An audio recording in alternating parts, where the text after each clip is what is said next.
sensitive to these models. What's screwing things up, to use fancy ethics parlance, is this red sphere in the corner, and that's the inappropriate use. This is the inappropriate use that can happen at home or abroad, sometimes with tourism, sometimes without, in which people are doing things for which there are no data, and the people who are doing it may or may not be qualified at all. Those inappropriate uses are they're just wrong. It's not okay. It doesn't serve patients. It doesn't serve science. And so we have to be thinking along the ways as we craft guidelines, what's the appropriate way to go. For physician, the physician side of me, this is Hagar was a very famous medical ethicist. He writes daily, but Hagar said, you should trust doctors more. Our first rule is do no harm. The second slide, it worries me they needed a principle to figure that out. So this idea of not harming in medicine is embedded in the practice of medicine. In the therapeutic setting, it's simple. You got to have adequate data about safety and efficacy. You got to assure fairness and access to those who get in the door. And you've got to include for stem cell research, or for stem cell treatments in this case, informed consent that includes information about the sources of stem cells. Why? We know that across the globe we are divided, for instance, on the issue of the moral acceptability of using human embryonic stem cell lines.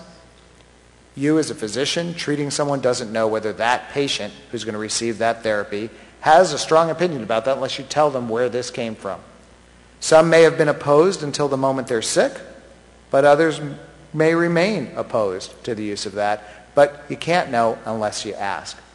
So this clinical aspect of it is fairly clear and similar to what's done in medical treatments all the time. The threats have been to the fiduciary obligations of physicians to do right by their patients is that cell-based interventions are delivered to people without sufficient data about safety and efficacy. And as Professor Caulfield will mention, how this plays out.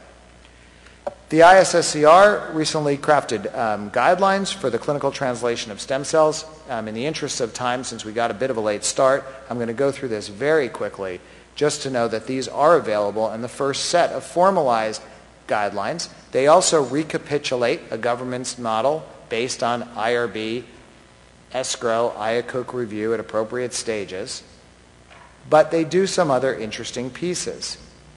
In addition to talking about the very critical nature of cell processing and manufacturing, to make sure that you give to the patient what it is you think you're giving, and that all the cells or the cell products are the same and they're not going to necessarily hurt someone going in, those are key aspects.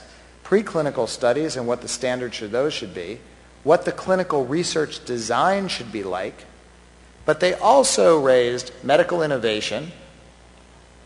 And this is the first field besides surgery which recently announced guidelines for innovation, to say when we are innovating, it doesn't mean that things are going to happen behind closed doors. There are ways to do innovation responsibly.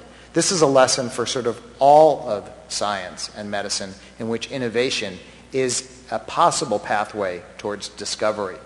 And finally, they took the radical move of talking about social justice in a set of science guidelines. The amount of attention that's been given to stem cell research on a societal basis calls for some claims from social justice that are in those guidelines. I'll go through this very, very quickly.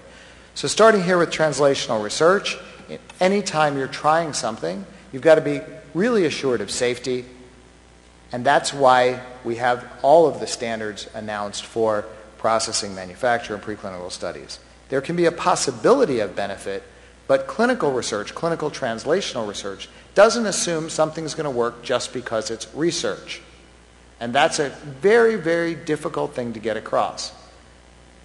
Studies that were done many years ago now from the President's Advisory Committee on Human Radiation Experiments shown that patient participants in clinical trials hold a difference between the denotative and connotative words of the words study, research, and experiment. We use them interchangeably in science and medicine. For research, that's cutting edge. That's what you want if you're sick. I work at a research institution. That's in the mind of many people who come in the door. An experiment is something risky, scary, something we're trying for the first time. We're experimenting with it. And a study, like a phase 1 study, a study is when the doctors and nurses study up on you and your disease. That's great. Because if I'm sick, I want my doctors and nurses to study up on me. Whether or not I choose to be in a phase 1 study, that's a totally different question. But study up on me. So these denotative and connotative meanings, it's great if there's a possibility benefit, but it doesn't have to be there, but we need to get that clear. To look at safety, preclinical testing with animal models, quality control of the lines, selection of subjects. Is it better scientifically to be able to use someone at a late stage of disease because the incremental harm may not be there? Or is it better to do an early phase study of someone early in disease when there's still early inflammation where there may be, say, honing or targeting of stem cells? These raise very difficult questions that are important to wrestle with. The risk of disease, when we had many of our lines cultured on mouse feeder cell layers, the risk of transfer of genetic disorders, the risks of misdifferentiation, mistargeting, tumor formation, and immune rejection, and the risk of uncontrolled cell growth. These are the things that need to be in place to look for these things and try to work through them before we try these things in the context of clinical and translational research. Finally, as you might imagine, I'm a huge fan of informed consent. I lose my ethics license without it. But the issues I talked about is not informed consent conceived of it this way. There, now it's all on paper. Feel better? What we need is someone to engage in a meaningful conversation when they're able to hear the conversation, to be able to make a decision if they are moving forward with research. Well, let's move over briefly to innovation. As I mentioned, this is something new. Surgeons who've been doing this for a while and stem cell scientists need to take notice of these guidelines. If they're wrong, if we got it wrong in the ISSCR, let us know. All the guidelines are open for revision. We've got to try these things and find out, but it's more responsible than doing it behind closed doors. What's acceptable? What are the provisions? There has to be a written plan. You just don't make it up as you're going along. Hey, these cells look kind of tasty. I see they've differentiated into a nice nerve cell. Let's try it in that person with spinal cord injury. Not okay.